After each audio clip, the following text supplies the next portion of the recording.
CPIM-നെ തന്നെ പ്രതിപക്ഷമാക്കാൻ വലിയ വ്യഗ്രതയുള്ളതായി PV Anwar MLA. മലപ്പുറത്ത് മാധ്യമങ്ങളോട് സംസാരിക്കുകയായിരുന്നു അദ്ദേഹം. തന്നെ പ്രതിപക്ഷ നിരയിൽ ഇരുത്താൻ പറ്റില്ലെന്നും കേസുകളിന്മേൽ നിയമവിദഗ്ധരുമായി ആലോചിക്കുമെന്നും PV അൻവർ പറഞ്ഞു. അദ്ദേഹം എന്ത് തീരുമാനിക്കും നടക്കും. ഇതിപ്പോ ഒരു അത്ഭുതകരമായി തോന്നണ്ട.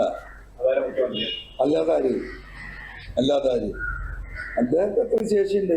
ഞാനത് കുറച്ച് കാണില്ല. അത് അദ്ദേഹത്തിന്റെ കഴിവാണ്. ഇപ്പൊ തൃശ്ശൂരിൽ സീറ്റ് BJP ഉണ്ടാക്കി എന്നുള്ളത് അത് BJPയുടെ കഴിവാണ്. അതിന് അതില് അത് ഉണ്ടാക്കി കൊടുക്കുന്നവരെ, അതിന് സഹായിച്ചവരെ തേടേണ്ടത്. അതിന് BJPയുടെ രംഗത്തല്ലേ കയറേണ്ടത്. രാഷ്ട്രീയ പാർട്ടികൾ അങ്ങനെ തന്നെയാണ്. തെരഞ്ഞെടുപ്പ് സമയത്ത് ഒരു സീറ്റ് ഇട്ടാൽ എല്ലാ ഗെയിം എല്ലാവരും കളിക്കും. അവർ ബുദ്ധിപരമായി കളിച്ചു. അതിന് ഈ ഗവൺമെന്റിനെയും ഈ പാർട്ടിയെയും ഈ പോലീസിനെയും ആണ് ഉപയോഗിച്ചത്. അതാണ് ഇവിടെ ചോദ്യം ചെയ്യുന്നത്. അല്ല BJPക്ക് ഒരു സീറ്റ് കിട്ടിയതിന് അവരെ കുറ്റം പറയാൻ പറ്റുമോ? അത് അവരുടെ മെടുക്ക്.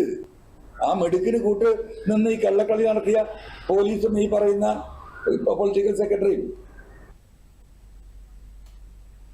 കണ്ണൂരിലെ ഏറ്റവും പ്രബലനായ ഒരു നേതാവ് തനിക്ക് ഒപ്പമുണ്ടെന്നും PV അൻവർ പറഞ്ഞു.